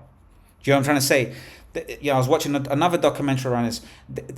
They refused to get into the disposable plastic container industry as well, because they were like, oh, it goes against our mission statement. But all of that killed it. Like, you know what I'm saying? It was death by 1,000 cuts. And essentially now what's happened is, they've gone into bankruptcy, and we've lost great innovation, man. We've lost. I mean, I don't even know why I'm showing this article, because it's all, it doesn't really have much text, but she's telling the whole story. But we've lost a giant, and they decided to go online. I think it was 2022, and you can see Tupperware now in supermarkets, but it was too little, too late. Yeah, I mean, I recall seeing them in specialist shops. I'm not sure if they were Tupperware, but they were bloody expensive and they weren't good. I mean, but I think that's the other thing is we're a throwaway society now. Yeah, I mean, I remember my mum. When a jar of jam would finish, she'd wash it and use it for something else. When a tub of margarine finished, she'd wash it and use it for something. Yeah, we're a throwaway society now, and the things like Tupperware, we don't even think twice of throwing things away. You get a curry and it comes in a plastic container. You know what? Some of them are quite decent, and I always wash them and think, I could, next time I've got a leftover or something, I'll put it there, close it, and put it in the fridge. You know what? It doesn't last 2 seconds because I turn my back and the wife's throwing it in the bin. But we are a throwaway society, and it's not just on containers. we throw televisions away. Yeah. Imagine if I said to my dad, I'm throwing this TV away. He'd kill me. He'd literally kill me. That's true. But you know what? That's more your generation. But when I think about my generation and generations below, I disagree a little bit, right? See, and in the BBC article that I read for this, they said that there is a lot of people that just don't want plastic products, and that was me. So look, I'll tell you an adult story. So I know someone who's a Tupperware seller. She's about 58, and she sells it in Colombia, and she was trying to sell me all this Tupperware, like, and the products were good, but I just didn't want plastic in my kitchen. Like, there was a time where you wanted to preserve food. Like, I'll be honest with you, I want to go into my fridge and I want to see the coriander. I want to see the coriander hanging from my thing. Like, eye level is bi level. I don't want my vegetables packaged anymore, man. Like, I want to see my tomatoes in a bowl. I want to see my coriander hanging. You know, I'm not in this whole kind of hoarding thing. And I'm buying food in a different way now, where, you know, I'm not bulk buying food anymore. I buy what I need because I don't want to have food wastage. So this idea of preserving food and like little bits and bobs, it's like, I think consumer behavior is really changing in that sense. And I think, I'm not a hippie, I'm not that modern, right? But when I assess it, I think, well, if I'm a bit of an old fart and I don't really, in my mentality, and I'm not really, you know, I'm a bit conservative and what's else. If I'm thinking like this, I dread to think what other more like woke, conscious people are thinking, you know, environmentally friendly people are thinking. Says there, I hope you're happy snowflakes. Well, yeah, there you go, right? Just look at that a second. Can you pause? Are you able to pause? No, go take it. I'll just edit it out. You enjoy your piss break? Mate, I thought we had no content. It'll be all right. Bloody hell. Yeah. No, that's we're keeping that in. Well, not the. But yeah. Audience, he had a piss break. He enjoyed it. It was great. Right. So coming back to the point. Yeah. Like so I think consumer behavior is changing. But one thing that does surprise me, Andrew, yeah, is yes, whilst people don't want plastic and all this type of stuff, and times are changing, and we're in a wasteful society, I think there was a couple of missed opportunities, mate. Like, for example, supermarket carrier bags. Like, imagine if they would have partnered with supermarkets to create high grade. Do you know what I'm trying to say? Like, I don't know. I think there's a place for them, and I don't think this is going to be the complete death of Tupperware, because there is a conscious society that wants to reuse stuff, if that makes sense. Well, this is what I'm saying. This is what I don't understand. Is like, you know, listen, for me, plastics are bad. Yeah. But one-time use plastics are bad. Yes. Right. So, I mean, if you bought something in a plastic container and you've used it 3 or 4 times, I think that's not too bad. Yeah. It's been made anyway, right? And if you're looking in a fridge, you know, your milk now comes in a plastic carton container. Yeah. Your fridge is full of plastics, and I agree. The days where I used to be able to go and get your parsley and coriander in a bunch and eat down a bit of string around the bottom or whatever. But that takes us on to another topic, which is the fact that the greengrocer is dead, the butcher is dead, the baker is dead. You know, the high street is dead. It's all, you know, in plastics in the supermarket. End off. We don't have that option. We don't have the option. So maybe you do because of where you live. You have the little greengrocer. But places where I live, which is, you know, on the outskirts of London. No, I get it. But yeah, so I wanted to play this quick analysis. So there's an investor that I've been reading and following for long. I've read his book. I follow him a lot. His name's Guy Spears. Sorry. And funny enough, his book that I read in 2017, he actually had a chapter on Tupperware, because he named Tupperware as his biggest investment mistake, and he sold it. I mean, the book was published, that long ago. I read it, right, and he explained why he sold it, and this is his take on why he sold it. And I just think, wow, like, what a great mind to have seen that in 2017. Do you know what I'm trying to say? So I'm gonna play some of the audio. On the speeches about how the Tupperware parties are a loser. Sorry. Just I'm gonna see. It's the speed. Oh, speed's 1.5. That's why. Sorry, guys. Right, let's play this. The story from the book and how that really taught you this fundamental aspect to your now investing philosophy. I mean, so, it starts off with me reading in one of Charlie Munger's speeches about how the Tupperware parties are a lollapalooza of these psychological effects that make it possible for Tupperware to be so successful. So, being the person that I am, I then went and ordered up the Tupperware annual reports. They arrived a few days later. I was orgasmic. So basically what he's saying is, because he's a follower of Charlie Munger, as you know, he's one of my heroes. He heard about the Tupperware stock, when he mentioned Charlie Munger had said, such a success that the Tupperware parties were. And he read the accounts and he went, oh my God, this is a brilliant investment opportunity, right? And now he goes on to tell the story as to what went wrong. Because this was a company with huge margins and a very, very high return on capital. And I just thought, my God, this is an awesome business. I need to buy it. And I raced out to buy the stock. I think I even wrote a letter to Charlie Munger saying, oh, I'm so excited that you talked about it in this speech because here I am and I own Tupperware. I think Charlie Munger would have seen that letter and he would have yawned. He said, oh God, what a misguided soul. So there I am. I'm all excited. I own Tupperware. I went down to their investor relations meets down in Orlando a few times. And the guy who runs the company is an incredibly charismatic, very great guy, Rick Goings, who, by the way, was... So yeah, going to skip that a little bit, because otherwise, was it copyright infringement? Do exactly the same job that Tupperware does in all sorts of places now. Figure it out. And I can't remember exactly what it was, where it finally dawned on me that you can buy containers that do exactly the same job that Tupperware does in all sorts of places now. And this is pre-internet, so you couldn't buy them over the internet, but even then you could buy them in all sorts of stores for half the price. And it just took me time for the penny to drop to realize that this product was very, very highly priced. And we have a very highly priced product that is very, very hard for you to grow sales, because you can only by creating this lollapalooza of Tupperware parties where you have all these effects combining can you convince people to pay so much money for your Tupperware. But in any normal circumstance, that's not going to happen. At the same time, and this is an example of what doesn't make it into the book, I owned shares in a company. But anyway, yeah, it's too expensive.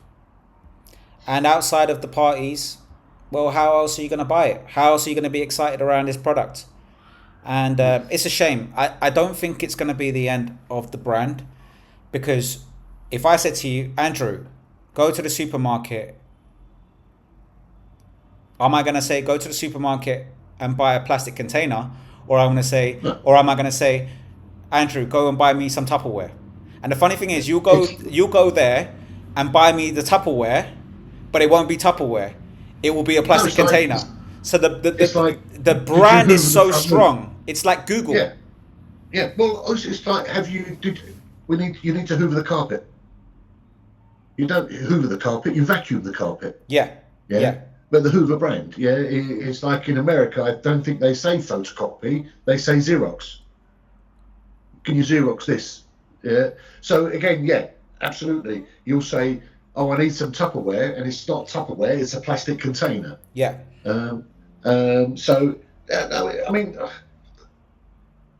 I think the cost of it, may have been, maybe too much, maybe inhibitive or whatever to a lot of people. But I think the route to market was the main issue. Because if you look at some of these kitchenware shops now, right, you can get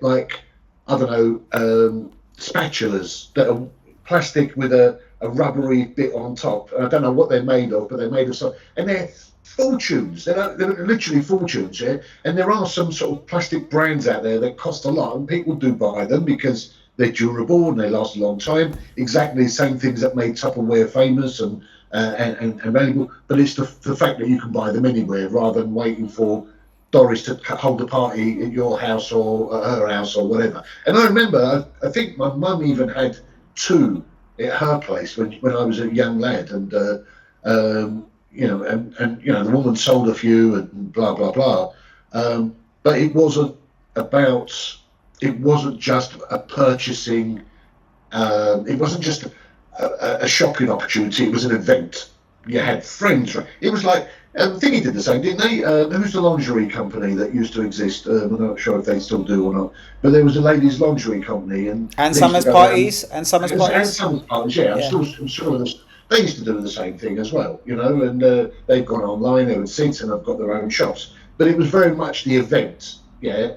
And I know I'm going off topic a little bit here, but in Turkey they have similar things like. Believe it or not, they have investment parties, Mincy, where do you know what they do? All the old biddies, well, not so much old biddies, but the more elderly or experienced people, they have parties and they all put in a certain amount of money in a pot, and they buy gold. Brilliant. And each week they buy each other. Yeah, that's as old as dirt. That's old as dirt, mate. Yeah. We call that in Colombia. We call that a cadena, a chain. Yeah. So what you do is you give a loan. I think we probably nicked that off the Chinese. But what you do is you pool all your money. One month, one person gets all that money. Second month, but then you have to pay your way throughout. So whoever has the most cash flow goes, I'll be the last in the chain. You give it to me at the end, and whoever's really desperate has it first. If that makes sense, it's kind of an old way of doing credit, if you will. Yeah, but the thing is that it was an event, absolutely. Ben Summers parties, the Tuppleware parties. You had other. Remember the woman that used to come around with a Littlewoods book? Oh, Avon. Avon. There you go. Look, Andrew, I predict it. It's gonna come back. It's gonna come back. With you. It's gonna come back. But anyway, let's close the chapter on this because we've got one more laugh left. Yeah, just to end it on and then you can also share your what you have to say. No, I'm just gonna give a little a snap bit or snap bite or whatever. I don't know what the word is, but I'm just gonna give a little thing that maybe we can continue next week on it. I just want to leave it on one sentence. And okay, cool. Right, but before we do that, because we're about to conclude it, do you remember when I spoke to you about TEMU? Yes. Okay, great. So TEMU, I coined it the Del Boy. Was it that if Del Boy was a platform, it would be TEMU, right? Del Boy from Only Fools and Horses. Yeah. Croissant shaped lamp bought on TEMU turns out to be an actual croissant. Brilliant. Do you know what? Brilliant. A TikToker was stunned to open a package from TEMU only to discover the croissant lamp she ordered was an actual croissant. Mate, class. Genius, absolute genius. They got a croissant and they glazed it. Oh my God, hold on, and then they stuck a light bulb in it. Oh, come on, please, play. Oh, man. I think it's a picture. Is it a picture? No, it's the actual video. Oh, let's see if I can view the profile. Oh, come on, you gotta play. I've lost you as well. You've lost me. Yeah, you've gone off the. No, I'm loading back in. All right, cool. It doesn't matter. We'll keep that in. Right. So to this. Croissant, the croissant, yeah. I mean, oh my God, Andrew, like seriously, it's almost like we bloody predicted it. Dave, I don't know why this isn't loading. It's probably. I think maybe you. Oh, there it is. I think maybe you've got a lot of tabs. You've got a lot of tabs open. Yeah, there it is. Yeah, they've gone and done it, right? And Andrew, you've disappeared. Oh no, this is terrible. I can see you. Yeah, I don't know. It's a bug, but anyway, it matters not. The point is this.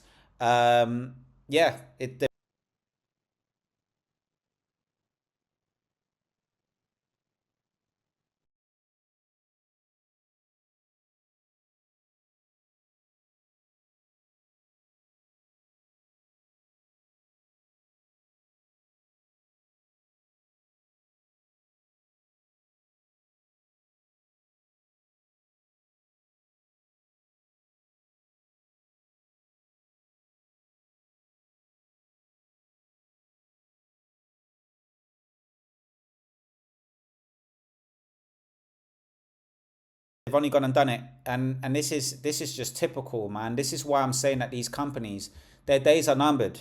Their days are numbered. They just get hype. You know, they're selling a load of crap. People have disposable income, so they're bidding on that crap because they're bored. Quite frankly, they're bored, and that's it. That's going to be the end of it. But Andrew, I will be talking in future because I've got my kind of watch this space. I will be talking about Shein and the impact that they're having on the economy, because just again back to Mense Damus, basically Superdry boss has said Shein has been allowed to dodge tax. So this article. Can I just say, without wishing to offend the Superdry boss, he can go F himself. No, I know. Forget him, right? But the point is this, right? Superdry, basically, the tax dodging, these small, shipments worth less than 135. So remember I said it was $80. I think it was $80 in the US. Here it's 135. Andrew, I've done an analysis, and this is coming soon. We're going to do this live on ASOS and Boohoo. Looked at their company accounts. Andrew, these companies are killing our fashion industry. Killing it. There is no way they can compete. There's no way they can compete. If this continues, kiss goodbye any form of fashion industry that we have native. I mean, it was already bad because everything was being made outside of the UK anyway, right? The manufacturing. But even just the branding, the innovation, the designing, all of that type of stuff, it's over. Good. No, I disagree. Listen, we're going to discuss this. No, Hold your thought. Hold your thought. We'll go into it more detail. I'll tell you what's good, yeah? The likes of this geezer here, right? Yeah? He's done nothing innovative. None of his clothes are different. They're hoodies, tracksuit bottoms that you buy in the Sunday market for £2.50, and he's stuck Superdry on the back of them and charging 60 quid, right? It's nothing new that he's done. Nothing, yeah? Whereas, I'll get a polo shirt, stick Superdry. I'll get a pair of flannel tracksuit bottoms, Superdry. I'll get a body warmer, Superdry. He's created nothing. He's gone out there, nicked everybody else's design, stuck Superdry on it. I have no sympathy for him at all. Okay. Yeah. And well, also we're gonna do. The fact that, you know what? Unless you've got a body like Menzi Moreira, you can't fit into anything. Right? Andrew. No, he can go F well, Andrew. We're gonna do. I have 3 companies I hate in my life. That's one of them. Okay, well, Andrew, fantastic. This is great. No, this is great because we're going to address this. We're going to address this in its own episode. We're going to go back to the fashion industry. We're not fashionistas, but we are business people, and we need to talk about it, and we will talk about it because I've taken a deep dive into these accounts, and there's a lot to explore here because I think it's one of many different industries that contribute to the UK economy and countries as a whole, and there's an interesting ethical debate. But anyway, we'll stop there. Andrew, talk to me. What's on your mind? Well, what's on my mind, mate? So when I applied for this new job, part of the role was that they needed to do some background checking on me, and I think they asked for my inside leg measurement. They asked how many times I go to the toilet a day. They asked all sorts of things, and part of what they asked was that they needed 5 years worth of employment history. Right. This is after they've asked me for 3 years worth of employment history, and then they come up with something about that apparently you can go online and you can click a button on the YouGov thingy, e-government thing, and it tells you all of the tax that you've paid, and it details. By the way, hats off to the UK government. Yeah, they have significantly improved processes. Yeah, oh my God, the Home Office and the HMRC. I mean, you know what it is. They got a saying in my country, aka Colombia, the monkey dances for money, right? Oh my God. If you go and take out a passport now, you take a picture, bish bash bosh, done. Fantastic. Oh, you go to them and you say, hey, I need my PYE number. It's done in 24 hours. Hats off to the UK government in the way they've revolutionized their administration processes. Obviously they're going to claw more taxes from us. But you know what? They really have removed the pain because it used to be a palaver. But anyway, stick to the point. Sorry, I just... Yeah, anyway, and the other thing that they've done, which is really nice, is they've taken the Google approach to their website. Nothing fancy. What you want... Lovely. But anyway, back to this. Anyway. So anyway, I click on this button to download the information, etc. Then I see another button. It says check your pension. Oh no, right? yeah, this is it. Right. So I thought, oh, right, let me click on this. Oh my God. And I find out that if I wait another 10 years, I work for another 10 years and contribute and retire in 2034, I will be the lucky person that will get from the government £864 a month before tax. Now, one question. There is an NI boost on it as well. Yes, there is, but then you have to pay more. How much? No. Yeah. No. What do you mean pay more? Well, if you pay in a bit more, then you'll get more. Then you've got the option. No. It's a separate thing. You need to call. You need to ask whether, because it's gonna sound bad. It's gonna sound bad, Andrew, right? And we need to do a deep dive on this, right? And I've been doing my research. That's a different episode, because the thing is, yeah, there's so much content online on pensions anyway as it is, right? And so, we'll talk about things as they go because they relate to life. But you think 800 and how much is it? £861.83. So that could probably change with inflation rate, as in because policies change.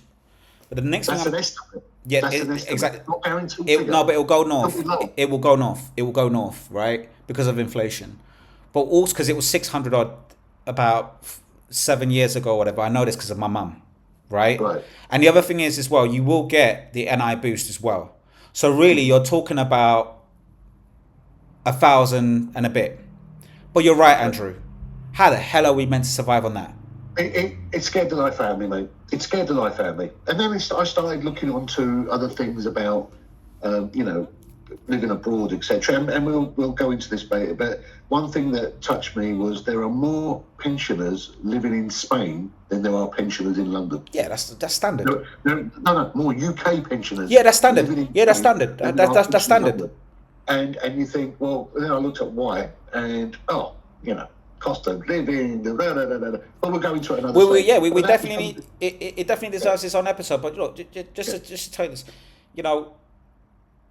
this is why you need and I we spoke about this with the postman in the last episode, right? This is such a privileged conversation, and I'm so sorry to anyone who isn't in the privileged position, because I do understand it's a privileged position, right? I don't know what people are gonna do, and it's generally really worrying, right? Because most people will have to rely on this baseline. They've got no other option. But on top of this, you're meant to have your auto-enrolled pension. Correct. But then that's a tax. If you're making 30 odd, you're gonna bail out of that.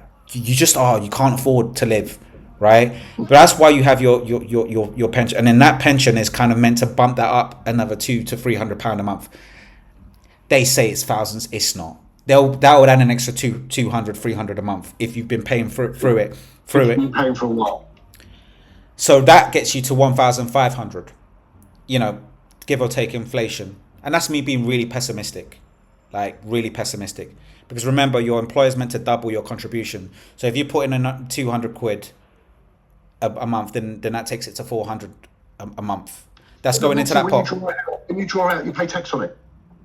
Yeah, definitely. So it just takes away whatever the but again, that's proportional to what the whole slice of the cake is, and also how you draw it out as well, right? Because if you draw it out one boom, well, obviously then that takes you over the threshold. But if there's mechanisms around this, and it's things that we need to really explore, and we'll learn as we go along with this podcast. But you're meant to have that, and then you're meant to have your actual investments on top of that. But you're right, Andrew. If you get to that, is it 2033 you just said? If you get to 2033, God forbid you didn't have enough money to buy your house. God forbid that you're worried about this and you own your home. Yep. I know. It's so sad. It's so sad. Yeah. And you know what? This subject has been keeping me awake here since I was 24. Yeah. Well, you know what? I wish it would do more to more younger people. Yeah, I wish more younger people thought like you, right? Because Andrew, I've got two kids. my mates couldn't give a monkeys about their pension. They're not. Thank you. And I was like that, mate. I was like that. Yeah, in my 20s, mate. In my 20s, I was earning $2,000 a month. In my 20s, right? Take home, right?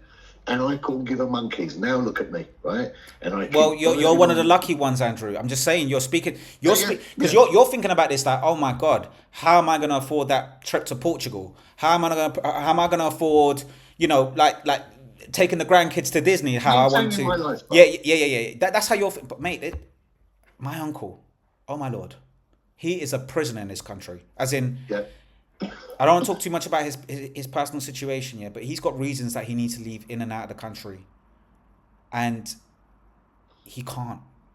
Yeah. He can't. As in, he's got family members in need. Like, I don't want to get into it, and he has to stay. He's got no choice. No choice. Because all he did was clean. You know what I mean? What pension? Yeah, exactly. And we could all go, oh, well, he should have skilled up. He should have got better jobs. Yeah, maybe. But we don't all have, life is complex. Yep. And even this country's in a privileged, there's countries out there where their pension doesn't even exist, mate. Forget about it. But I know, and I think this is definitely something that we need to cover in a whole thing. Yeah, but I just wanted to throw. No, I'm saying one episode won't do it. I'm saying one episode. There's channels dedicated to this, right? But if we can bring some level of consciousness to whoever's listening to this, or even if it's our kids in the future when they listen to Grandad Men say. It's not advice, please. It's not advice. This is just what we have seen and what we feel. That I should have done. It's not advice. Yeah. It's just to show people that that despite the fact that I'm in the position that I'm in, it's still worrying me. Imagine people that are not in the position that I'm in. Yeah. Imagine what they're like, especially when we talk about the cut in their heating allowance and blah, blah. Anyway, I just wanted to put it out there that it absolutely shocked me. And then I looked at why people are leaving the UK and where they're going. And again, there are countries that I wouldn't even thought of. And the reasons they're going is simply cost of living. Yeah. I'm thinking you want to go and play golf in the sunshine. It's not. A lot of it is down to making that pension stretch further. And you know what, Andrew, that you touch on a good point, because I think it was episode 1 where we were taking the mickey out of BBC showings, and I was saying, holidays in the sun, and I was just like, Mate, those are the anomalies. You're right. Is people really migrating so that they could just not eat pot noodle, so that they can escape the heating bill? Yeah. And because you mentioned it the other day to me. And I said, okay, let me have a look at St. James. So I looked at 4 different websites, and again, we will run into this, but so this is kind of the layout to that episode, right? I looked at St. James Place Wealth Management. I looked at Aviva. I looked at HSBC, and I looked at 4 of them, and they were all saying the same thing. So, point 1 was, don't have a heart attack. You don't need as much money as you think you do. Right. Well, obviously, you get older, because I want to change. I want to kind of end this in the positive, right? Yeah. You get older, so you consume less food. Yeah. You don't buy clothes as often. Basically, you do less, right? And it's the truth. It's like the free stuff is really what you care to do, right? So you don't really need, because right now people think, oh, I need as much salary as I do every single year to survive. But the truth is, you won't, because most times you're not paying. You're not paying a mortgage. Yeah. And I did just say, I'm going to contradict myself now. I was saying, what if you didn't buy a house? Well, what I will say is, hats off to this government. There are over 55 homes, like residential homes, where you don't pay rent. These benefits do exist, and they do subsidize your rent if you can't do that. And that's, it's why I'm proud to pay taxes in the UK to some degree. Yeah, that we don't let there are elderly freezing to death. That I do know, right? But I'm just comparing it to other countries where there is no support, right? You gotta love England, right? Like, you gotta love England and the economies that give that to their elderly. There is that, but yeah, you shouldn't be in a position where you're paying rent and you consume less. So really, they're saying that let's just say you're on 40 grand a year or 50 grand a year. Really, you're going to end up spending 16 to 20. So they have 3 different categories. They've got base standard, they're calling that around 16 grand. They've got a middle tier, which is around 20 or 30. And then they've got the maximum tier, which is 55k to 60. Maximum tier, that's the cruises, you name it, right? The good life, the one that everyone wants, right? But you're right, everyone's struggling to just stay on the first one, right? But nobody wants to retire on the base standard. But this is my point.